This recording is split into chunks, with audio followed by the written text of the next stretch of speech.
Bien, bienvenue à tous ceux qui vont se joindre à nous. C'est toujours un plaisir de savoir que des personnes cherchent la vérité, cherchent la parole de Dieu, puis sont disposés à entendre, à chercher.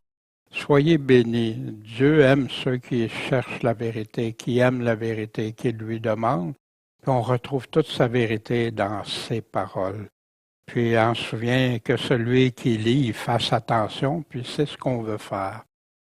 Bien, ce matin, on va voir la suite. On a vu la semaine dernière le millénium.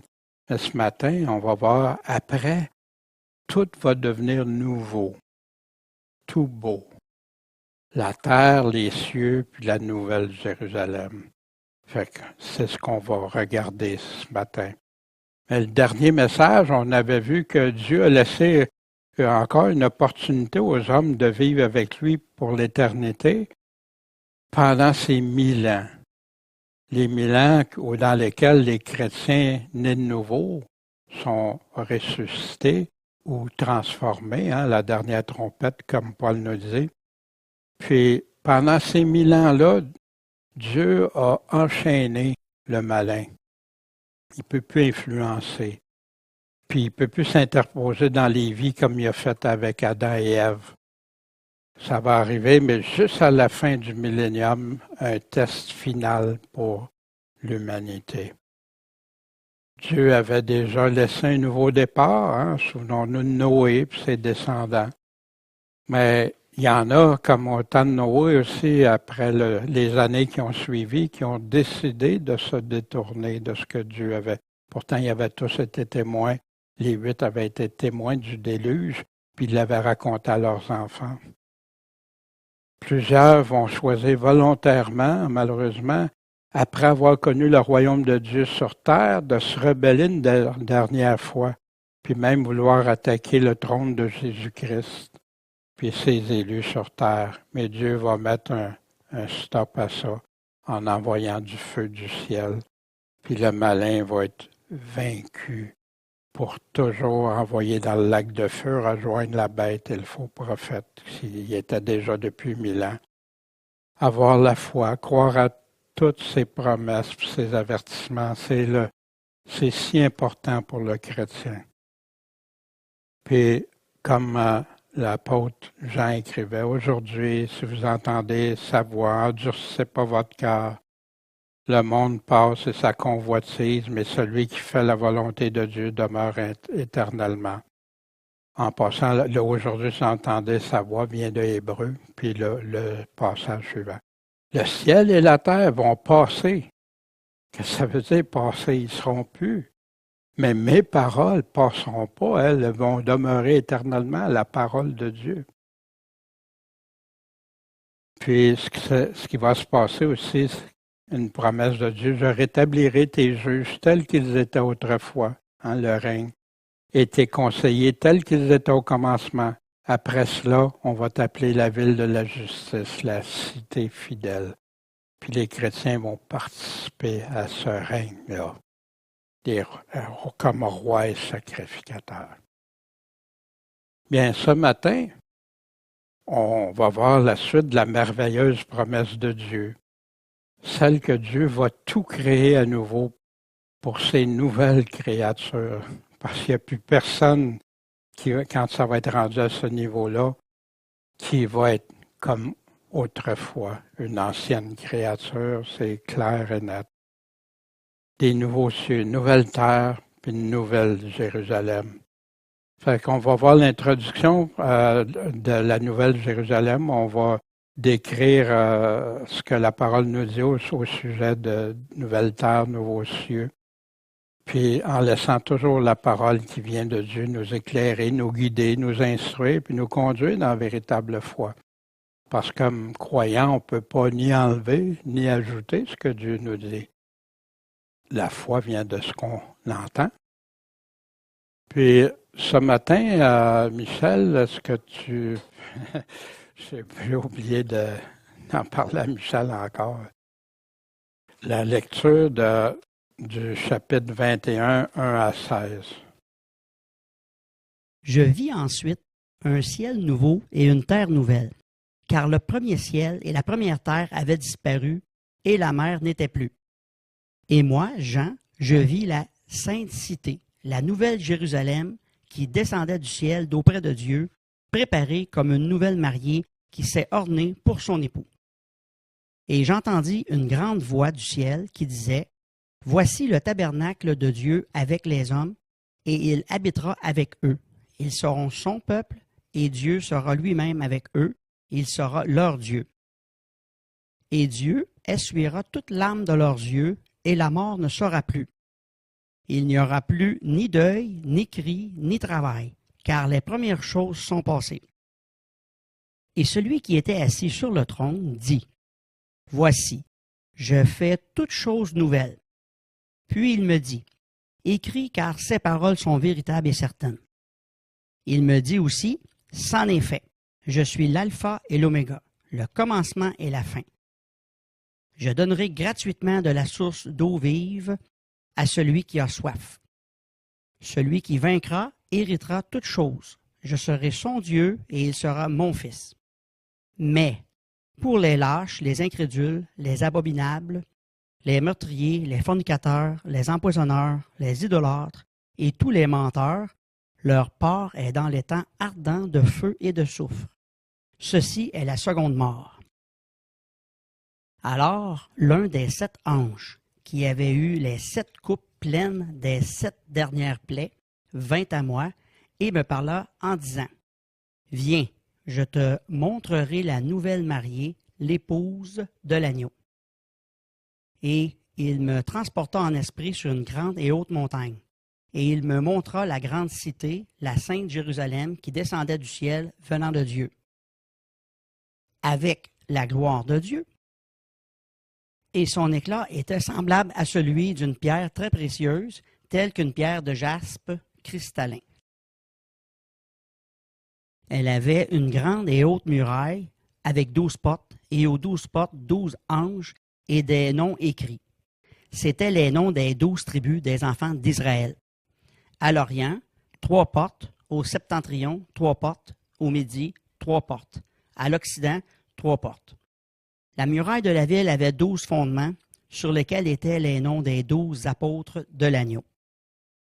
Et celui qui me parlait avait un roseau d'or pour mesurer la ville, et ses portes, et sa muraille.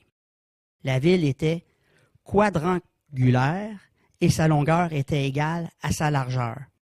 Il mesura la ville avec le roseau, 12 000 stades de côté, sa longueur, sa largeur et sa hauteur étaient égales. Bien, on va poursuivre, puis merci Michel, on va poursuivre avec ces versets-là que Michel vient de nous lire.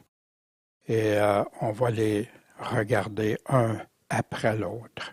Mais juste avant, Seigneur Tout-Puissant, merci d'être le Dieu que tu es, le Tout-Puissant, puis celui qui a déterminé qu'il laisserait des paroles pour nous instruire, nous guider, nous faire grandir, d'avoir confiance en toi, Seigneur. Puis merci pour ça, que tu puisses nous guider par ton Esprit Saint. Puis tous avoir une bonne compréhension de ce que tu nous as laissé. En ton saint nom, Jésus, notre Maître, notre Sauveur. Amen. Bien, le verset 1, « Je vis ensuite un ciel nouveau, puis une terre nouvelle. » Donc, il se passe quelque chose. Pourquoi? Parce que le premier ciel et la première terre avaient disparu au passé. Et puis on a une information supplémentaire, et la mer n'était plus. Quand est-ce que ça s'est produit, ça? Bien, je vis un grand trône blanc, puis celui qui est assis. La terre et le ciel, qu'est-ce qu'ils ont fait? Se sont enfuis de devant sa face. Fait que ça a lieu. La terre, le ciel a disparu juste quand le grand trône blanc est arrivé. Puis, il n'y avait plus de place pour la terre et le ciel comme on connaît aujourd'hui. Pierre nous dit, « Nous attendons selon sa promesse de nouveaux cieux et une nouvelle terre. Fait que c'était connu, ça, c'était su dans l'Ancien Testament, on en parle à différents endroits, et dont surtout Ésaïe. Puis dans cette nouvelle terre-là, ces nouveaux cieux, où la justice va habiter. La justice de Dieu. Dans le psaume 102, 25, versets 25 à 28. Or, nous attendons dans Pierre avant, or, nous attendons selon sa promesse de nouveaux cieux et une nouvelle terre où la justice habite. Tu as jadis fondé la terre et les cieux sont l'ouvrage de tes mains. Ils périront, mais toi tu subsisteras. Ils vieilliront tous comme un vêtement. Tu les changeras comme un habit et ils seront changés. Ce que Dieu a créé auparavant. Mais toi, tu es toujours le même et tes années ne finiront pas l'éternité. Les enfants de tes serviteurs habiteront en repos et leur postérité sera affermie devant toi. Des promesses que Dieu avait laissées qui vont avec le texte de cette terre-là, ce ciel qui n'existera plus. Un ciel nouveau, une terre nouvelle. Jésus nous a répété si souvent, le ciel et la terre passeront, mais pas mes paroles. Mes paroles vont rester toujours. Pierre nous redit, or les cieux et la terre d'à présent sont gardés par la même parole, par la parole de Dieu, et réservés pour le feu. Quand? Au jour du jugement et de la perdition des hommes impies, exactement ce qui se passe au grand trône blanc. En ce temps-là, les cieux passeront avec fracas, les éléments embrasés seront dissous, et la terre avec les œuvres qui sont en elle sera entièrement brûlée. Donc, puisque toutes ces choses doivent se dissoudre, quelles ne devez-vous pas être par la sainteté de votre conduite et votre piété, en attendant et en hâtant la venue du jour de Dieu? Il y en a qui oublient ça. Et Seigneur, viens-t'en, viens Seigneur Jésus, que ton règne vienne, mais qui ne marchent pas dans la sainteté, dans la piété. Quel piège dans lequel la venue du jour de Dieu, dans lequel les cieux enflammés seront dissous et les éléments embrasés se fondront. Il peut-tu rester quelque chose après? Non. Dans Ésaïe, Ésaïe parle beaucoup de Jésus-Christ, sa première venue, sa deuxième venue, la résurrection. Parle aussi du millénium, des choses qui vont se produire durant le millénium et après le millénium. Toute l'armée des cieux se fondra, les cieux seront roulés comme un livre. On voit ça dans l'Apocalypse aussi. Et toute leur armée tombera comme tombe la feuille de la vigne, comme la feuille morte du figuier, Ésaïe 34. Élevez vos yeux vers les cieux et regardez en bas vers la terre, car les cieux s'évanouiront comme une fumée. La terre s'usera comme un vêtement et comme des mouches, ses habitants périront. Mais mon salut durera toujours et ma justice ne passera pas. Dans Ésaïe 65, car voici, je vais créer des nouveaux cieux, une nouvelle terre. On ne se souviendra plus des choses passées et elles ne reviendront plus en mémoire. On va voir, Dieu va nous donner d'autres informations. Car comme les cieux nouveaux et la terre nouvelle que je vais créer, une nouvelle création, que subsisteront devant moi, dit l'Éternel, ainsi subsisteront votre race et votre nom à toujours. On a vu que dans cette nouvelle terre, il n'y aura plus de mer. La mer ne sera plus. La mer, il y en avait pendant le 1000 ans. Dans Ézéchiel 47, nous informe le territoire, ils vont entrer dans la mer. Les eaux de la mer deviendront saines. Ceux qui s'inquiètent pour l'environnement au retour de Jésus, l'établissement du millénium, là, ça va s'arranger, tout ça. Et il parle des pêcheurs, les eaux qui vont redevenir saines. les pêcheurs, ceux qui pêchent des poissons, se tiendront le long de cette mer. Le poisson sera fort nombreux, chacun selon son espèce, comme le poisson de la grande mer. Puis il parle des arbres fruitiers, le feuillage. Puis ainsi a dit le Seigneur l'Éternel, voici les frontières du pays que vous distribuerez en héritage aux 12 tribus d'Israël. Dieu a déterminé à qui appartenait la terre d'Israël. Il l'a donné au peuple hébreu.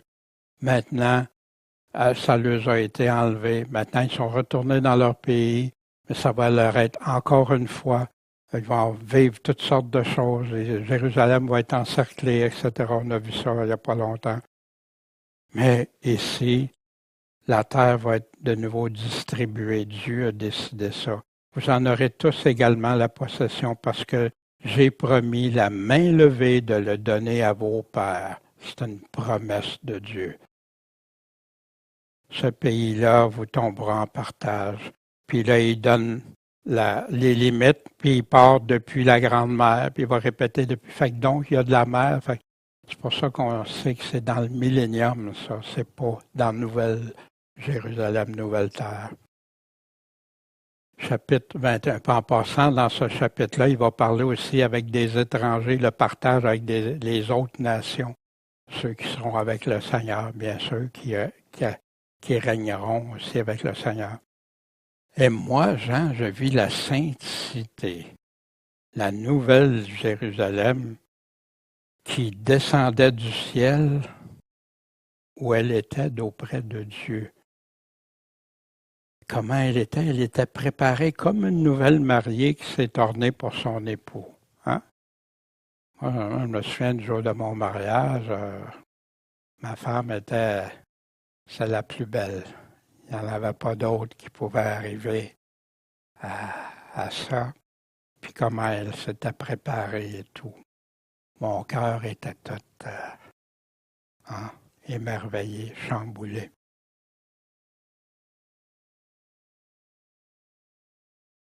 Dans le chapitre 19 de la Révélation, réjouissons-nous et faisons éclater notre joie, donnons-lui gloire. Pourquoi? Parce que les noces de l'agneau sont venues et son épouse séparée. On sait que l'Église est souvent appelée l'épouse de Jésus-Christ. Paul nous en parle et tout ça. Mais le peuple aussi d'Israël, car ton Créateur est qui? Ton époux. Son nom est l'Éternel des armées, le Saint d'Israël est ton Rédempteur. Il s'appelle le Dieu de toute la terre. Wow! Paul qui se servait de l'image, je suis jaloux de vous, d'une jalousie de Dieu. Pourquoi? Parce que je vous ai unis à un seul époux. À qui il parle ici à l'Église? Pour vous présenter à Christ comme une vierge chaste. Mais là, malheureusement, Paul dit, mais je crains que comme le serpent séduit Ève par sa ruse, que vos pensées ne se corrompent aussi. Comment? En se détournant de la simplicité qui est en Christ. C'est tellement vrai, tu vois ça souvent dans de la théologie, dans des théories, tout ça qui conduisent, qui n'est plus la simplicité de Christ. Parce que s'il venait quelqu'un qui vous prêchait un autre Jésus, un Jésus différent de celui qu'on connaît dans l'Évangile, qu'on a prêché, que les apôtres ont prêché, un autre esprit que celui que vous avez déjà reçu. Ah, il y en a qui sont là, il faut que tu reçoives un... Non. Un autre évangile que celui que vous avez embrassé. Vous l'endurez très bien. Puis après, un peu plus loin dans le chapitre, il nous parle que ceux qui font ça, ou ceux qui emmènent un autre évangile, un autre esprit, un autre Jésus, ce sont des serviteurs du malin. Cette nouvelle Jérusalem qui va descendre, puis on va avoir de la description, on va avoir quelques systèmes, comme Michel nous en a lu. On va voir la sainte cité, la nouvelle Jérusalem qui est promise et attendue. Dans Hébreu, Nous n'avons pas ici-bas de cité permanente.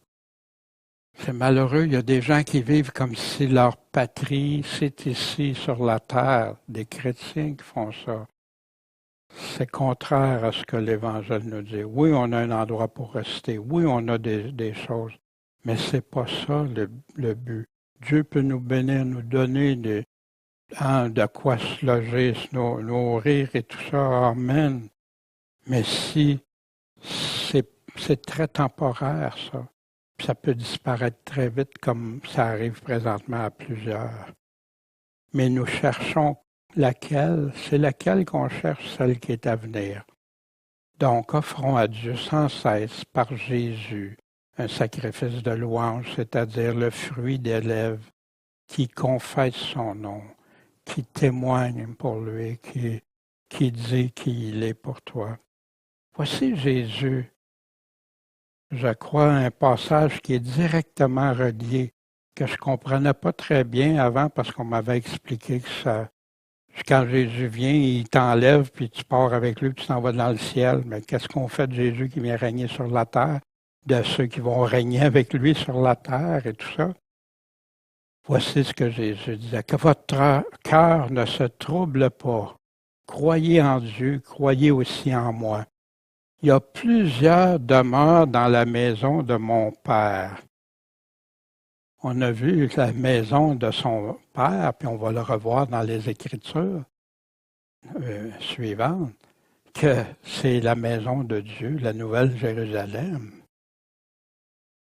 Si ce n'était pas, je vous l'aurais dit, je vais vous préparer une place. Puis quand je serai parti et que je vous aurai préparé une place, je reviendrai. Quand on réalise que Jésus est en train de préparer dans cette nouvelle Jérusalem-là un endroit pour ceux qui le suivent, et je reviendrai et je vous prendrai avec moi afin qu'où je serai, vous y soyez aussi.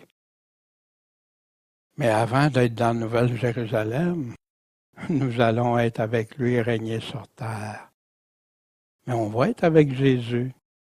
Il va revenir. Puis, bien sûr, quand on va avoir fait des choses que Jésus nous a dit, puis régner avec lui, on va avoir accès à ça. On peut penser, on peut imaginer, peut-être je peux y aller avant, peut-être, la parole ne nous dit pas clairement ça. Fait que j'embarque pas dans ça, mais je reste, c'est Dieu qui va déterminer tout ça. Puis, il dit, je suis le chemin, pas un des chemins, le chemin, la vérité, puis la vie. Personne ne vient au Père que par moi. Fait que pour accéder à cette place, cette nouvelle place que Jésus est en train de préparer pour ceux qui croient en lui. La nouvelle Jérusalem aussi, par la foi, Abraham étant appelé, qu'est-ce qu'il a fait? Il a obéi. C'est ça, avoir la foi, obéir au Seigneur. Co-héritier de la même promesse, il attendait la cité qui a des fondements, dont Dieu est l'architecte et le fondateur. C'est Dieu qui crée ça, cette nouvelle Jérusalem. Puis Jésus est en train de préparer une place. Or, tous ceux-là sont morts, le chapitre de la foi, sans avoir reçu les choses promises. Mais ils ont vu de loin, mais ils ont cru, puis ils ont embrassé. Et ayant fait profession d'être étrangers et voyageurs sur la terre, encore une fois, car ceux qui parlent ainsi montrent clairement qu'ils cherchent une patrie. En effet, s'ils se seraient souvenus de celle où ils étaient sortis, il aurait eu le temps d'y retourner, mais maintenant, ils en désirent une meilleure, c'est-à-dire une céleste. C'est pourquoi Dieu ne dédaigne pas d'être appelé leur Dieu. Pourquoi? Parce qu'il leur a préparé une cité.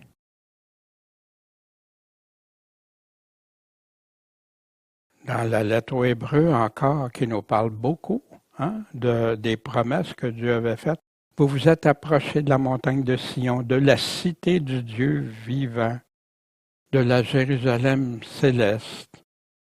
On n'est pas dedans encore, mais on s'en est approché. Comment s'est approché de ça? Par Jésus-Christ, dont il nous parle qu'il est le médiateur.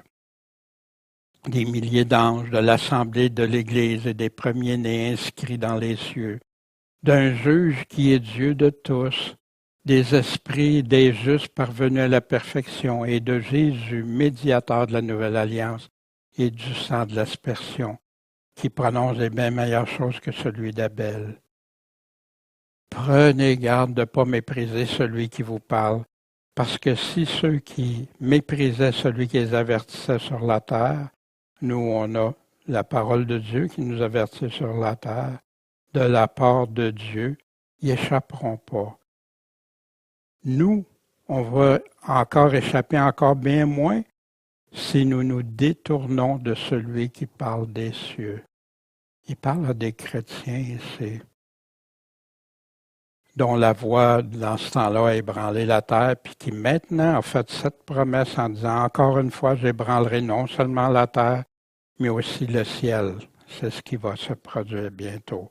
Or, ces mots, encore une fois, marquent l'abolition des choses muables, qui peuvent être déplacées, temporaires, en tant que faites, pour que les immuables, celles qui vont rester éternellement, subsistent. C'est pourquoi, saisissant le royaume inébranlable, conservons la grâce, cette grâce de Dieu, afin que par elle on rende notre culte à Dieu d'une manière qui lui soit agréable, avec respect et crainte, car notre Dieu est aussi un feu dévorant. Parce que vous remarquez, toutes les fois qu'on parle du salut, toutes les fois qu'on parle ici de la Nouvelle Jérusalem, il y a toujours des avertissements, il y a toujours un contraste. Promesse, avertissement, puis conséquence des deux côtés, soit la conséquence d'avoir cette promesse-là ou la conséquence des avertissements que les personnes n'auront pas tenu compte. C'est quoi ces avertissements-là? Il nous les a dit très clairement, de ne pas mépriser celui qui parle. Puis quand on dit ça, c'est Dieu. Puis Dieu nous a laissé son évangile pour ça. Or, j'entendis une grande voix du ciel qui disait, « Voici le tabernacle de Dieu avec les hommes. » Le tabernacle, une tente ou un abri, une maison. Il y a encore la fête des tabernacles pour le peuple juif qui célèbre ça tous les ans. Et il habitera avec eux. Ils seront son peuple et Dieu sera lui-même avec eux. Il sera leur Dieu. Dans toutes les espérances, là, qu'il y a les belles choses à venir, puis tout ça, celle-ci est la plus grande, à mon sens. Parce qu'enfin, on va être avec notre Créateur, avec celui qui nous a créés, avec celui pour lequel on vit. Et que là, on ne pourrait même pas le voir face à face, ça serait incroyable. Mais là, on va être face à face avec lui. Vous vous souvenez, même Moïse, qu'est-ce qu'il en tremblait? Il ne pouvait pas. Mais là, l'éternité avec lui. Puis, ils seront son peuple et Dieu sera lui-même avec eux. Puis qu'est-ce que Dieu va faire? Dieu va essuyer toute larmes de leurs yeux. Pourquoi? Parce que ces enfants ont subi beaucoup de choses, beaucoup de peines, beaucoup de choses difficiles. C'est Dieu lui-même qui va essuyer les larmes. C'est pas un bébé quand il pleure, puis sa maman va le consoler, tu sais. Puis là, ça le réconforte, puis ça l'aide. Mais là, c'est Dieu, le Créateur, qui va consoler ses enfants. Il n'y aura plus ni deuil, mais oui. Puis il n'y aura plus de mort, là, on va voir, ni cri, ni travail, parce que les premières choses, c'est passé, c'est du passé, ça. La mort, il n'y aura plus de deuil. La mort et le séjour des morts ont été jetés dans les temps de feu. La seconde mort. Fait que c'est fini. Quand tu vois la Nouvelle Jérusalem descendre, là, il n'y a plus de mort parce que la mort et le séjour des morts, ça a été détruit dans le lac de feu. Ça va être impossible de mourir. Dieu récompensera pour toujours ceux qui auront cru en lui. Dans la Révélation au chapitre 7, où on parle de ceux qui vont avoir passé au travers des difficultés, un des anciens qui dit, ben, c'est qui sont vêtus de robes blanches? C'est qui? D'où ils sont venus? Fait que Jean lui répond, ben, Seigneur, tu le sais. Il m'a dit, ce sont ceux qui sont venus d'où? De la grande tribulation et qui ont lavé leurs robes. Ils ont blanchi leurs robes dans le sang de l'agneau. C'est pourquoi ils sont devant le trône de Dieu, avec Dieu. Ils le servent jour et nuit dans son temple. Et celui qui est assis sur le trône étendra sur eux son pavillon. Ils n'auront plus faim, ils n'auront plus soif, et le soleil ne frappera plus sur eux, ni aucune chaleur. Pourquoi? Parce que l'agneau qui est au milieu du trône les paîtra, les conduira aux sources des eaux vives, et Dieu essuiera toute larme de leurs yeux. Oh, pourquoi Dieu va essuyer les larmes? Ben, c'est des situations que Dieu seul peut aller consoler. Dans 2 Corinthiens 5.1, Paul, nous savons en effet que si cette tente, notre demeure terrestre, est détruite, nous avons dans les cieux un édifice qui est de Dieu, une maison éternelle qui n'est pas faite de main d'homme. Ça va être quelque chose d'extraordinaire. Paul lui-même le dit, je ne sais pas si c'est en vision ou en personne, mais j'ai des mots, je ne suis pas capable d'écrire, il ne peut même pas exprimer ce qu'il a vu, tellement ça dépasse notre raisonnement actuel, des choses que c'est impossible à aller plus loin. La Nouvelle Jérusalem, elle vient du Dieu Tout-Puissant, dans cet endroit où il habite pour toujours. Puis son accès est réservé à ses êtres vivants, à ses fidèles, à ses anges, ses élus, puis en vertu de ses critères qu'il a établis, ceux et celles qu'il va reconnaître comme ses enfants, ils seront mon peuple, je serai leur Dieu. Un endroit préparé par Christ où une place est réservée à ses disciples comme environnement pour l'éternité. Cette nouvelle Jérusalem qui est appelée son épouse. Puis son épouse, ben oui, parce que Dieu habite en même temps, fait que les chrétiens font partie de son épouse qui est avec lui.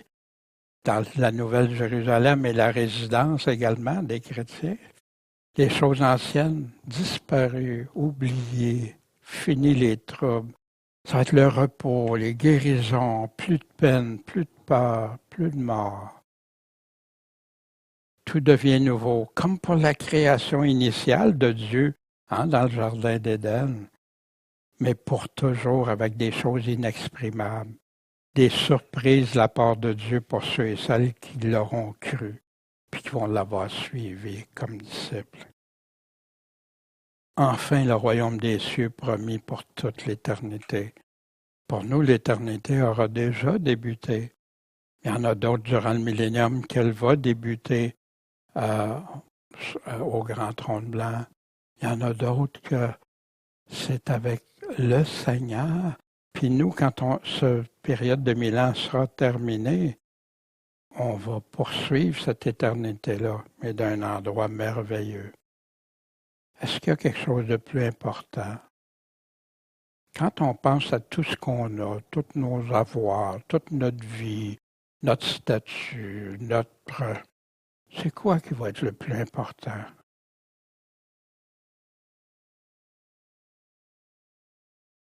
Et celui qui est assis sur le trône dit, « Voici, je fais toutes choses nouvelles, une nouvelle création. » Puis il me dit, « Écris, parce que ces paroles-là, elles sont véritables, puis pas juste vraies, elles sont certaines. » Tu peux-tu douter que Dieu va faire quelque chose de nouveau puis d'extraordinaire? Il prend la peine de nous le dire comme si Dieu aurait besoin de signer après. Wow! comme Jésus quand tu dis en vérité, hein, lui qui est la vérité. Dans Ésaïe 46, rappelez-vous les premières choses, celles des temps anciens, car je suis Dieu, puis il n'y en a pas d'autre. Je suis Dieu, puis il n'y en a pas comme moi. J'annonce dès le commencement ce qui doit arriver, puis longtemps d'avance ce qui n'est pas fait encore. Je dis mon dessein, mon plan tiendra, et j'exécuterai toute ma volonté. Ésaïe 46, 9, 10. Dieu, quand il promet quelque chose, puis il a écrit ça, qu'il ferait toutes choses nouvelles depuis longtemps. Voici, je fais toutes choses nouvelles avec Pierre, hein, dans 2 Pierre, chapitre 3, versets 10 à 18, quand il nous parlait du jour du Seigneur qui va venir, hein. Puis en ce temps-là, les cieux vont passer avec fracas, les éléments embrasés dissous. Puisque donc, toutes ces choses doivent se dissoudre, quelle devez-vous pas être la sainteté de votre conduite et votre piété? Pourquoi je répète ça? Parce que dans le contexte, Pierre est en train de nous parler de l'importance que c'est capital. Puis si je redis des choses, je répète des choses, c'est parce que je sais qu'il y en a qui écoutent, qui n'ont pas cette conviction-là encore du sérieux de ce que c'est. Parce que comme moi, ils ont reçu un évangile, mais qui avait enlevé des parties dans l'évangile, puis qui pensent parce qu'ils ont fait une prière, puis que là, ils se sont repentis une fois que tout est correct. Mais c'est pas ça que Jésus et ses apôtres nous ont prêché. Ça prend la fidélité, l'obéissance. C'est pas être légaliste. Ça, être légaliste, c'est retourner sous la loi de Moïse. Puis plein d'enseignements de Jésus qu'on énumère comme si c'était vouloir être légaliste. Ben, ils auront à en répondre à Jésus-Christ lui-même. Tout ça va se dissoudre. Or, nous attendons, selon sa promesse, quoi des nouveaux cieux et une nouvelle terre où la justice habite. C'est pourquoi, bien-aimés, en attendant, efforcez-vous d'être trouvés comment sans tache et sans reproche devant lui dans la paix. Croyez que la longue patience de notre Seigneur est votre salut. Où il est notre salut? Dans la longue patience de notre Seigneur. Mais qu'est-ce qu'il veut qu'on fasse? Mais qu'on se repente. Puis là, ici, il va nous arriver avec Paul, comme Paul, vous l'a aussi écrit, selon la sagesse qui lui a été donnée, comme il le fait dans toutes ses lettres, toutes ses épîtres, quand il parle de ces choses. De quelles choses il est en train de parler, de ce qui s'en vient, la fin, puis l'importance, puis de faire quoi? D'être là, à s'efforcer de trouver sans tâche, sans reproche devant lui. Puis il y a des choses qui parlent qui sont difficiles à comprendre, à entendre, que les personnes ignorantes et mal assurées tordent comme les autres Écritures, puis ça va les conduire où? À la perdition. Puis ça va conduire ceux qui les écoutent aussi à la perdition. Donc, bien-aimés qui êtes avertis, soyez sur vos gardes, de peur qu'entraînés par l'égarement des impies, ceux qui proclament que tu peux continuer à vivre dans le péché puis être sauvé pareil, ceux qui te disent tu vis ta vie comme tu veux, puis Dieu va juste te bénir, puis les avertissements, c'est pas pour toi, c'est pour les autres. Soyez sur vos gardes, de peur qu'entraînés par l'égarement, vous veniez à déchoir de quoi? De votre fermeté de notre foi. Sans la foi, c'est impossible de plaire à Dieu. Mais grandissez dans la grâce et la connaissance de notre Seigneur et Sauveur Jésus-Christ. Comment tu vas faire ça? En l'écoutant, en étudiant, en réfléchissant à ce qu'il nous dit, autant les promesses, autant ses avertissements. À lui soit gloire et maintenant et pour le jour d'éternité. Amen. Puis si je prends un temps, c'est parce que je vois tellement de chrétiens qui sont rendus avec des oreilles fermées aux paroles de Jésus. Quelle tristesse! Seigneur, Seigneur! C'en est déroutant. Moi, ça me fait mal. Puis j'accuse pas, J'ai cru des choses qu'aujourd'hui je ne crois plus comme ça. Parce que j'ai découpé, on m'avait montré des fois découper des passages des versets. Puis de grâce, si tu es un enseignant, un pasteur, prédicateur, prêche tout le conseil de Dieu. Pas juste les choses agréables, mais ce qui vient avec aussi. On aura tous à répondre au Seigneur. Il me dit aussi, c'en est fait.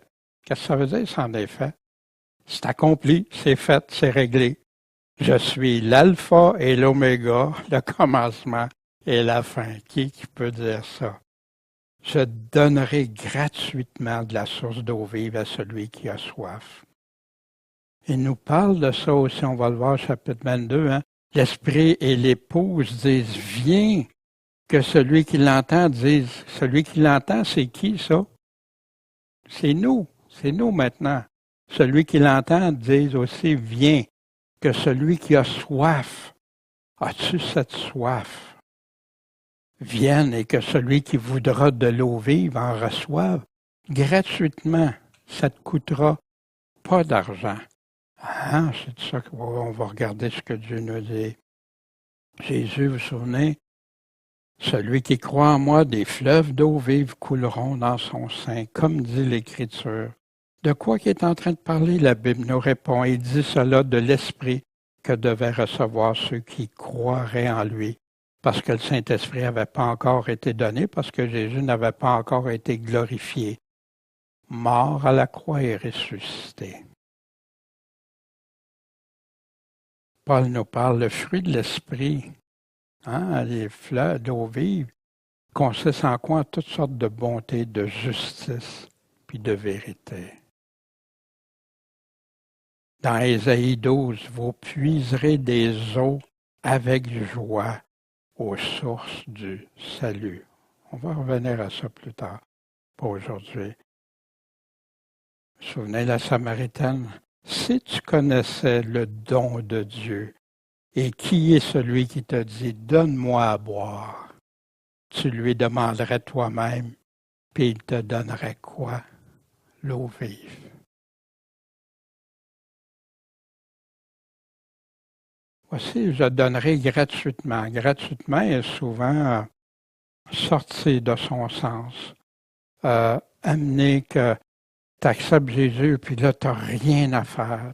Tout est réglé, là, il t'a donné ton don gratuit. Mais voici, puis Luther d'ailleurs avait combattu ça, parce que Martin Luther, à cause l'Église catholique vendait des choses, mais il a été polarisé dans tout l'autre côté, malheureusement. Or, vous tous qui êtes altérés, vous avez soif, venez aux eaux. Et vous qui n'avez pas d'argent, venez acheter et manger. Venez acheter comment? Sans argent. Parce que beaucoup vendent le salut. L'Église catholique a fait ça. Le peuple, les pharisiens ont fait ça. Et encore aujourd'hui avec l'Évangile de prospérité. Puis il y en a d'autres qui disent que gratuit, regarde, il m'a tout donné, là, j'ai pu. Voyez-vous comment ça peut être pernicieux pour des personnes. Acheter sans argent et sans aucun prix. Pourquoi dépensez-vous l'argent pour ce qui ne nourrit pas, puis votre travail pour ce qui ne rassasie pas? C'est quoi la solution? Écoutez-moi, puis vous mangerez ce qui est bon. Et vous jouirez à plaisir de ce qu'il y a de meilleur. Comment? Prêtez l'oreille et venez à moi. Écoutez quoi? Ces paroles. Et votre âme va vivre. Qu'est-ce qui arrive si elle ne vit pas? Puis je traiterai avec vous une alliance éternelle. Cherchez l'Éternel pendant qu'il se trouve, invoquez-le tandis qu'il est prêt. Comment l'invoquer? Que le méchant abandonne sa voie. Repentez-vous. Fait qu'il y en a qui croient que se repentir, c'est juste une fois. Non, si je suis dans une mauvaise voie, puis dès que je m'aperçois que je ne suis pas dans la bonne voie, je me repens. Je me repens. Puis là, je vais au tribunal de la grâce, puis je demande pardon. Chaque fois que c'est nécessaire. L'apôtre Jean nous en parle dans sa première lettre. Et l'homme injuste ses pensées et qu'il retourne à l'Éternel, le repentir, la conversion, qui aura pitié de lui et à notre Dieu. Pourquoi? Parce qu'il pardonne abondamment. Je me souviens quand j'allais à Dieu demander pardon, puis moi, c'est impossible même que Dieu me pardonne. Non, il y a plein d'amour pour ceux qui se repentent. Mes pensées ne sont pas vos pensées, vos voies ne sont pas mes voies. Non, il y a le chemin étroit. Car autant les cieux sont élevés au-dessus de la terre, autant mes voies sont élevées au-dessus de vos voies, puis mes pensées au-dessus de vos pensées. Puis, il parlait de l'eau qui peut produire pour faire fructifier, arroser la terre.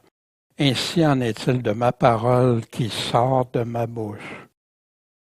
Elle ne retourne pas à moi sans effet, sans avoir fait ce que j'ai voulu, puis accompli l'œuvre pour laquelle je l'ai envoyé.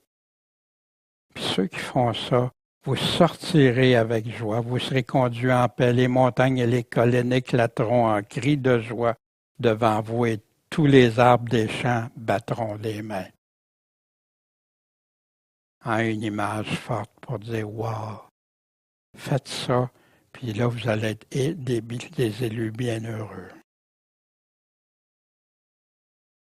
Puis, voici, Jésus répète, celui qui vaincra va hériter quoi? Toutes choses. Je serai son Dieu, puis il sera mon fils. Qu'est-ce que ça fait d'être le fils du Créateur? Pierre nous dit dans sa première lettre, pour un héritage incorruptible, sans tache, inaltérable et réservé dans les cieux pour qui? Pour nous, ceux qui accomplissent. Pierre met justement en garde tout ce qu'on doit faire, joindre à la foi et tout ce qu'on doit faire. Bien-aimés, nous sommes à présent enfants de Dieu et ce que nous serons n'a pas encore été manifesté. Mais on sait que quand il sera manifesté, nous serons semblables à qui? À lui, au Seigneur. Parce que nous le verrons tel qu'il est. Et quiconque a cette espérance en lui, qu'est-ce qu'il fait? Il se purifie lui-même, comme Jésus est pur. Voyez-vous que ça résonne mal avec « je vais toujours être pécheur, je vais continuer de pécher », puis tout ça. Non, il veut qu'on s'en débarrasse. Il veut qu'on marche de progrès en progrès.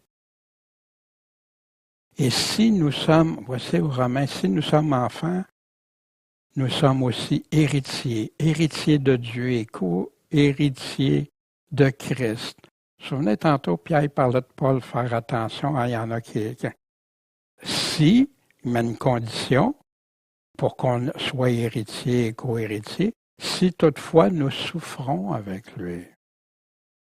Il y en a qui croient aller au ciel puis être le sauvé sans qu'il arrive à rien, afin que nous soyons aussi glorifiés avec lui. Celui qui va vaincre va hériter toutes choses. Voici dans le livre la révélation que celui qui a des oreilles fasse quoi? Qui écoute ce que l'Esprit dit aux églises. À celui qui vaincra, lui, va avoir l'arbre de vie qui est au milieu du paradis de Dieu, dans la nouvelle Jérusalem. Que celui qui a des oreilles écoute. Celui qui vaincra recevra aucun dommage la seconde mort. Puis il dit quoi faire pour ne pas être là. Puis ils ont souffert, mais ils n'ont pas préféré leur vie. Celui qui vaincra, je lui donnerai la manne cachée, un caillou blanc, comme quoi qui est acquitté, puis un nom nouveau. Celui qui vaincra, je n'effacerai pas son nom du livre de vie, puis je vais confesser son nom devant mon Père et ses anges. Celui qui vaincra, je vais le faire asseoir avec moi sur mon trône. Qui va être roi et sacrificateur? Les sauvés. Les disciples de Jésus-Christ à son avènement. C'est toutes des promesses et des avertissements qui ont rapport à la vie éternelle. Il y en a qui croient qu'ils n'ont pas besoin de ça.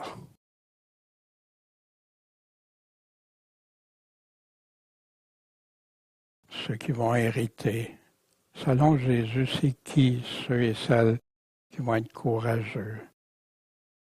Puis, c'est quoi la foi qui va les conduire à la victoire? Ils l'ont vaincu par le sang de l'agneau. Sans le sang de l'agneau, oublie ça. Et par la parole à laquelle ils ont rendu témoignage, témoins qui est même synonyme de martyr souvent, ils n'ont pas préféré leur vie à la mort. Au chapitre 14, ceux qui ne prendront pas la marque de la bête, c'est ici la patience des saints, les chrétiens. Ce sont ici ceux qui gardent les commandements de Dieu. C'est pas être légaliste, ça. C'est aimer Dieu de tout son cœur, puis de l'écouter, et la foi de Jésus. Celui qui aura vaincu et pratiquera quoi? Mes œuvres jusqu'à la fin. Je lui donnerai puissance sur les nations. Il va régner, il va être roi et sacrificateur. La promesse reliée à la vie éternelle. Ceux qui ne seront pas rois et sacrificateurs, peuvent-tu penser qu'ils vont être dans la vie éternelle? Ou s'ils vont être dans l'autre camp? Voici Jésus. Je vous ai dit ces choses, que les tribulations. Que vous aurez la paix en moi. Puis plein de chrétiens ont la paix malgré tout ce qui leur arrive. Vous aurez des tribulations, des afflictions dans le monde. Mais quoi la solution de Jésus? Prenez courage. J'ai vaincu le monde. Je suis le vainqueur. Il peut nous amener à être vainqueurs aussi. Prenez courage. Paul, qu'est-ce qu'il nous dit? Vous savez ceci, puis là, il donne toute la description de c'est quoi ne pas être chrétien. Il nous le dit, l'avarice, l'impureté, les paroles déshonnêtes, des choses malséantes. Vous savez ceci, aucun fornicateur, impudique, avare ou idolâtre n'a de part à l'héritage du royaume de Christ et de Dieu, que personne ne vous séduise par de vains discours, parce que c'est à cause de ces choses que la colère de Dieu vient sur les enfants rebelles. Examinez ce qui est agréable au Seigneur. Prenez aucune part aux œuvres infructueuses des ténèbres, mais plutôt condamnez-le. Ça manque beaucoup dans nos églises, ça, aujourd'hui. Puis ici, qui va hériter ou n'héritera pas? Tous ceux qui n'ont pas le décret, qui n'auront pas part à l'héritage du royaume de Christ. Pourquoi on dit aux personnes? Parce qu'ils ont accepté Jésus une fois dans leur vie, que tout est réglé, puis qui vivent de cette façon-là. Paul dit, laissez-vous pas séduire. Laissez-vous pas tromper par des enseignements comme ça. Comme Paul écrit dans toutes ses épîtres, quand il parle de ces choses parmi lesquelles il y en a des difficiles à entendre, que les personnes ignorantes et mal assurées tordent, comme les autres Écritures, à leur propre perdition. Dites-moi, est-ce que c'est ceux qui disent que tu dois obéir à Jésus, que tu ne dois pas être un fornicateur, un impudique, un idolâtre, etc.?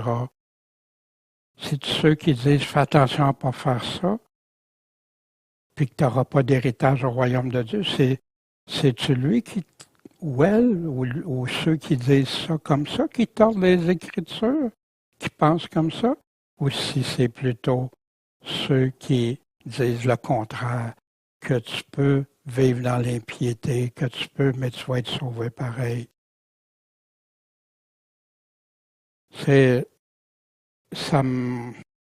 Ça vient beaucoup, j'ai ce fardeau-là, puis des fois, Seigneur, je ne veux pas parler de ça, mais ça revient, puis je le sais qu'il y en a plein aujourd'hui qui cherchent la vérité. Voici ce qu'il nous dit après, mais pour les lâches, les incrédules, les abominables, les meurtriers, les fornicateurs, les empoisonneurs, les idolâtres et tous les menteurs, où est-ce qu'ils vont aller leur part et dans l'état ardent de feu et de soufre. Ceci est la seconde mort. La Nouvelle Jérusalem ou le lac de feu. Un ou l'autre. Chapitre 22, il va nous dire « Dehors les impudiques, empoisonneurs, fornicateurs, meurtriers, idolâtres, quiconque aime et pratique le mensonge. » Il nous parle aussi que si quelqu'un retranche des paroles du livre de cette prophétie, il y en a qui l'ont fait par écrit, qui ont enlevé des mots dans la révélation. Il y en a qui le font en prêchant. Dieu retranchera sa part du livre de vie et de la sainteté et des choses qui sont écrites dans ce livre. Celui qui vaincra pas, n'héritera pas, qui ne sera pas fils de Dieu, c'est qui? Les lâches. On va regarder c'est quoi les lâches. Les incrédules, ceux qui croient, qui n'ont pas la foi, qui ne croient pas ce que Dieu dit. Les abominables, ceux qui font des choses abominables selon Dieu. Les meurtriers. Meurtriers, on peut tuer, même dans notre cœur, Jésus dit. Les fornicateurs, ceux qui ne respectent pas Dieu établi.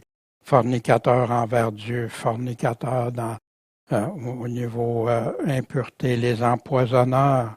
Il y en a combien avec les drogues qui empoisonnent les vies aujourd'hui? Les idolâtres. Certains menteurs, tous les menteurs, Dieu est le mensonge. C'est des pièges à se détourner, coûte que coûte. C'est quoi qui est en jeu ici, selon les paroles de Jésus? Notre éternité, ton éternité.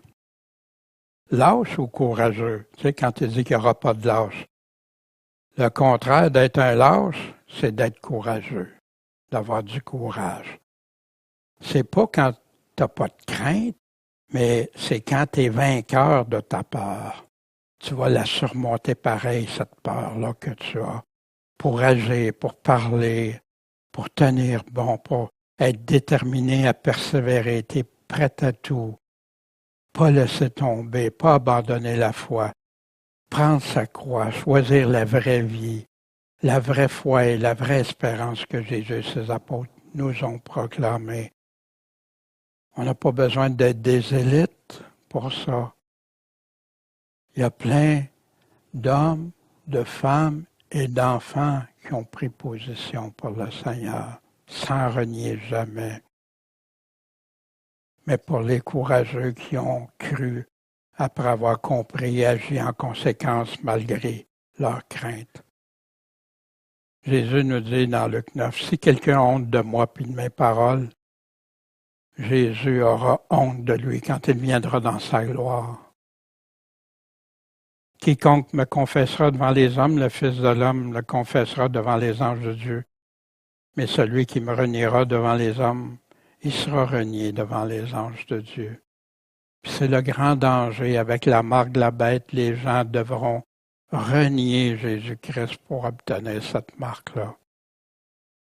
Quel piège de dire que les chrétiens ne subiront pas ça. C'est pas écrit nulle part dans la Bible, ça. Si nous souffrons avec lui, nous régnerons avec lui. Mais si nous le renions, il va nous renier aussi. Lui-même, il ne reniera pas ses paroles. Mais ceux qui vont l'avoir renié, ça prend du courage. Il faut être déterminé. Des milliers de chrétiens et chrétiennes, même des enfants qui n'auraient même pas pensé en avoir la force, puis avoir le courage, sont sortis vainqueurs, remplis de courage, avec toute la force nécessaire qui provenait du Dieu Tout-Puissant, parce qu'ils ont placé leur confiance en Dieu, ils ont obéi, ils ont suivi. Paul nous en parle, quand tu es plus faible, c'est là qu'il est le plus fort. Parce que quand Dieu est avec nous, tu es par Dieu, tu marches selon Dieu, la victoire est là. Il nous dit tout comment être vainqueur. Aujourd'hui, 380 millions de chrétiens au travers le monde font face à la persécution parce qu'ils croient en Jésus-Christ. Le fil rouge, qui est l'organisme de Porte Ouverte en France, ici. Pour la 12e année consécutive, la persécution des chrétiens augmente dans le monde. Désormais, c'est plus de 380 millions de chrétiens exposés à des persécutions, discriminations fortes en raison de leur foi en Jésus. Pas parce qu'ils ont parlé à leur voisin de Jésus puis qu'il s'est moqué d'eux autres. Là. Non, non, des fortes persécutions. Cela représente un chrétien sur 7 dans le monde. Malgré cela, on observe que l'Église tient bon et même grandit dans les pays où il y a une forte persécution. C'est étrange, hein? Aux yeux du monde, c'est le contraire qui devrait arriver, mais non, c'est le contraire avec Dieu, avec la puissance de Dieu, grâce à la fidélité de Dieu et au soutien des autres membres du corps de Christ. Puis, je vais avoir des cartes là, qui ont de disponibles. Jésus définit les courageux, puis ceux et celles qui ont la vraie foi en lui, qui croient en lui. Ne les craignez donc pas, car il n'y a rien de caché qui doit être découvert, ni rien de secret qui doit être connu. Ce que je vous dis dans les ténèbres, dites-le dans la lumière. Et ce que je vous ai dit à l'oreille, prêchez-le sur les toits. Craignez pas ceux qui ôtent la vie du corps, puis qui ne peuvent pas faire mourir ton âme. Mais craignez plutôt celui qui peut faire périr, et l'âme et le corps qui a de pleine autorité. Mais notre corps, c'est temporaire, mais l'âme, c'est permanent. Hein? Et le corps dans la GN. Qui va faire ça? C'est le Seigneur Tout-Puissant. Puis il parle entre deux passereaux. Souvent, c'est pris juste pour la nourriture puis ces choses-là, mais non. Il n'en tombera pas un seul à terre de vos cheveux. Hein? Pourquoi? Sans la permission de votre Père. C'est Dieu. Hein? Les oiseaux, les cheveux, tout ça, c'est tout compté. Donc, craignez rien. Vous valez mieux que beaucoup de passereaux. Mais quiconque me reniera devant les hommes, je le renierai aussi devant mon Père qui est aux cieux. Parce que vous voyez le courage que ça a pris aux apôtres, aux chrétiens, au travers des siècles, aux chrétiens d'aujourd'hui. Bien, c'est correct. Parce qu'ils ont leur pleine confiance à celui qui peut leur donner au-delà. On se souvient des 3 amis de Daniel, on se souvient de Daniel dans Fosse aux lions, les 3 amis dans la fournaise ardente. Hein? Ceux et celles qui vont vaincre, c'est ceux qui auront porté des fruits, Jean 15, qui auront produit des talents, Matthieu 25, 24 à 30, ceux qui auront été les vierges sages, préparées, qui auront été des serviteurs fidèles, qui n'auront pas abandonné, qui ne se seront pas détournés, persévéreront jusqu'à la fin. Ceux qui vont être bouillants, vivants et non tièdes, qui n'auront pas suivi la Babylone spirituelle, puis qui n'auront pas pris la marque de la bête. Qui accusera les élus de Dieu, que Paul nous dit? Dieu est celui qui les justifie. Qui les condamnera? Christ est mort, et de plus il est ressuscité. Il est même assis à la droite de Dieu, puis il intercède aussi pour nous. Et croyez-vous que Jésus intercède pour nous? Qui nous séparera de l'amour de Christ? Est-ce que ça va être l'affliction, la tribulation, l'angoisse, la persécution, la faim, la nudité, le péril ou l'épée? Selon qu'il est écrit, on est livré à la mort tous les jours à cause de toi. Et nous sommes regardés comme des brebis destinées à la tuerie. Au contraire, dans toutes ces choses, nous sommes plus que quoi que vainqueurs par celui qui nous a aimés. Parce que je suis assuré que ni la mort, ni la vie, ni les anges, ni les principautés, ni les puissances, ni les choses présentes, ni les choses à venir, ni hauteur, profondeur, aucune autre créature ne pourra nous séparer de l'amour de Dieu manifestant Jésus-Christ, notre Seigneur. Il y en a qui vont chercher beaucoup d'autres passages de Paul, puis il y a tellement des belles paroles que Paul nous dit, mais il oublie plein de choses. Puis l'agneau qui est au milieu du trône les paîtra, les conduira aux sources des eaux vives, et Dieu essuiera toute larme de leurs yeux. Qu'est-ce qui va nous séparer de l'amour de Dieu? Alors, un des 7 anges, qui avait eu les 7 coupes des 7 dernières plaies, hein, c'est par ces coupes-là que se manifeste la colère de Dieu, va s'accomplir la colère de Dieu, que la Bible nous dit, viens à moi, et me parlant en disant, viens, je vais te montrer la nouvelle mariée, l'épouse de l'agneau. Hein, on avait vu au verset 2, hein, la nouvelle Jérusalem préparée comme une nouvelle mariée qui s'est ornée pour son époux. Il me transporta en esprit sur une grande et haute montagne. Il me montra la grande cité, la sainte Jérusalem, qui descendait du ciel venant de Dieu. Parce qu'on a réalisé, c'est qui se font dans cette nouvelle Jérusalem-là? Dieu, tous ces anges, il va y avoir tous ces chrétiens, tous ceux qui auront eu placé leur foi, qui descend avec la gloire de Dieu. On lit souvent ça, la gloire de Dieu, mais qu'est-ce que ça peut représenter? Juste s'arrêter, hein? Réfléchir, c'est quoi? Comment ça va être glorieux? Et son éclat était semblable à celui d'une pierre très précieuse, telle qu'une pierre de jasme cristallin. C'est tellement beau ce que l'apôtre voit descendre. Il utilise des termes semblables, il ne peut pas définir avec précision. Elle avait une grande et une haute muraille avec 12 portes, puis aux 12 portes, 12 anges qui gardent des noms écrits. C'était les noms des 12 tribus des enfants d'Israël. Les 12 tribus, on l'avait au chapitre 7, hein?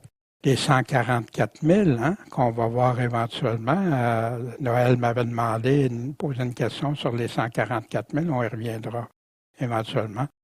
D'entre toutes les tribus des enfants d'Israël. Imaginez, il y en a qui disent c'est pas des tribus, on ne sait pas c'est qui est tribu. Dieu le sait, ça suffit. Dieu connaît qui est à lui. Fait que là, il énumère toutes les tribus, Judas, Ruben, etc., jusqu'à Joseph, la tribu de Benjamin. Fait que les tribus existent encore pour Dieu. Ben, leur nom va être inscrit, ces noms-là vont être inscrits sur la nouvelle Jérusalem. Ça fait penser dans Exode, le pectoral du jugement, hein, que les prêtres partaient avec des pierreries de l'or. Ben, il y avait toutes des pierres qui représentaient des enfants d'Israël selon les noms des enfants d'Israël. Un exemple des choses à venir qui représentaient les 12 tribus d'après leur nom. À l'Orient, 3 portes. Au septentrion, hein, le nord, 3 portes. Au midi, 3 portes. Puis à l'ouest, 3 portes. 4 côtés, hein, qui fait 12 portes.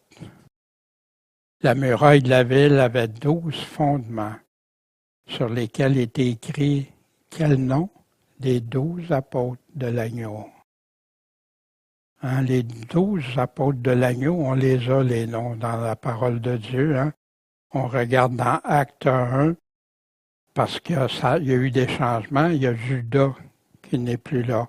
Fait que ça a été remplacé par Matthias d'un commun accord, puis on demandait à Dieu, lequel des deux que tu as choisi, Dieu? Ils ont laissé Dieu trancher. Puis Matthias a été ajouté pour remplacer, pour totaliser les 12 apôtres. Et celui qui me parlait avait un roseau d'or pour mesurer la ville, ses portes et sa muraille. On avait vu ça aussi à Daniel, puis la Révélation. La ville était quadrangulaire. Qu'est-ce que c'est? Et sa longueur était égale à sa largeur. Il mesura la ville avec le roseau 12 000 stades de côté. Sa longueur, sa largeur et sa hauteur étaient égales. Fait que ça veut dire 12 000 stades par 12 000 stades par 12 000 stades. Ça a une forme quadrangulaire comme cubique. la hauteur, la largeur, la profondeur. 12 000 stades. Qu'est-ce que ça veut dire? La mesure d'un stade, c'est un espace ou une distance d'environ 185 mètres. Ça peut varier selon certains, mais pas beaucoup, là. Si tu prends 185 mètres multiplié par 12 000 stades ou 12 000, hein, ça donne 2200 mètres ou 2220 kilomètres. La largeur, le côté et la hauteur. Fait que si tu prends ça, la largeur puis le côté, ça te donne 4 840 000 kilomètres carrés. Qui donne, parce que c'est multiplié par sa hauteur aussi, qui donne un nombre incroyable de kilomètres carrés. 10 milliards, c'est 148 millions de kilomètres cubes. Vas-tu avoir de l'espace? Vas-tu manquer d'espace? Un cube merveilleux. En comparaison, si je prends l'Union européenne, qui représente 4 493 et 712 kilomètres carrés, le Canada, lui, qui a 9 984 670, hein, Canada qui est un immense territoire en passant. La Nouvelle-Jérusalem va avoir 4 840 000 kilomètres carrés, mais pour une ville qui va l'habitation de Dieu, mais qui va être multipliée par sa hauteur, qui va nous donner un espace incroyable, incroyable. Mais on va vous préparer une place. C'est où, Seigneur? On ne sait pas. Hein? Quelle sera notre part et tout ça. Cette Jérusalem-là, céleste qui va descendre du ciel. La fin puis le nouveau début en synthèse. Le retour de Jésus-Christ, ça commence par là, le roi des rois, la délivrance et la colère de Dieu, la justice de Dieu, la première résurrection, la bête, le règne du mal qui est terminé. 1000 ans de repos, de paix, hein, qui avait été promis aussi même dans l'Ancien Testament de longue date. 1000 ans sans règne ni influence de Satan. Un règne avec Jésus établi à Jérusalem, des trônes, le règne, des jugements, des rois et sacrificateurs. Pendant ce temps, des enfants vont jouer sans danger. Il y en a qui vont mourir à 100 ans puis qui vont être maudits parce qu'ils n'auront pas accepté de vivre selon le royaume de Dieu. Il va y avoir même des âmes qui vont être brûlées, des cadavres ramassés, etc. Plein de choses qu'on a vues. Au bout des 1000 ans, Satan qui est relâché, la dernière tentative de Satan d'entraîner des armes avec lui. Mais il va être vaincu par le feu de Dieu, envoyé après ça dans le lac de feu. Le jugement, par la suite, le grand trône blanc, la mort, les séjours des morts détruits en même temps. Puis cette nouvelle création, la terre, nouveaux cieux, puis nouvelle Jérusalem. En conclusion ce matin, le ciel et la terre passeront, mais mes paroles passeront pas. Qu'est-ce qui va durer tout le temps? La terre, les cieux, comme on la connaît aujourd'hui, ça ne sera plus. Dieu promène toute nouvelle création qui va dépasser notre imagination et toute spéculation.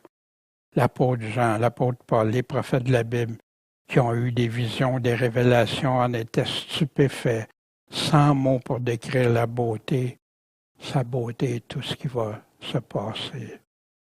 Ceux et celles que Jésus aura jugés dignes, qui auront été des vainqueurs, auront droit d'être avec Jésus et le Père dans sa demeure pour l'éternité. Il nous a tout dit pour être jugés dignes et être vainqueurs. Ne nous laissons pas séduire par des promesses humaines qui ont tendance à diminuer ce que Dieu dit, mais laissons-nous plutôt conduire dans la vraie foi qui sauve, telle que Jésus nous l'a enseigné. Parce qu'après tout, c'est lui qui va juger de tout. C'est lui qui aura le dernier mot. C'est lui qui donnera accès ou non à la nouvelle Jérusalem. Bien, merci de votre patience, parce que je sais que c'est des choses, beaucoup de choses qu'on connaît, mais des choses tellement critiques pour la fin. C'est les âmes qui en sont l'enjeu. Bon Père Céleste, merci pour ta parole. Merci pour que tu nous laisses choisir de te suivre et qu'on a besoin de toi. On sait que ça va brasser, Seigneur, pour certains, on ne sait pas tout, on ne connaît pas tout, mais on sait que tu as dit qu'il va y avoir des temps difficiles. Puis, donne-nous la foi, fais grandir notre foi. Veillons, soyons sur nos gardes, soyons prudents, prions sans cesse pour avoir la force d'être jugés dignes d'échapper à ces choses, d'être tes enfants, Seigneur. Puis, c'est toi qui donnes la force. C'est à toi qu'on la demande, cette force-là, et que tu peux nous donner cette paix qui surpasse toute intelligence, puis nous préserver pour ton royaume éternel. Merci, Jésus, d'avoir un jour payé pour nous, un jour d'être venu frapper à la porte de nos cœurs, un jour de nous avoir pardonné, un jour de nous avoir montré ta vérité, montré l'importance de te suivre et de t'aimer de tout notre cœur, notre force, nos pensées. Béni sois-tu. Et Seigneur, l'Esprit te le dit, mais tes enfants te le disent aussi, viens bientôt, Seigneur, s'il te plaît. Amen.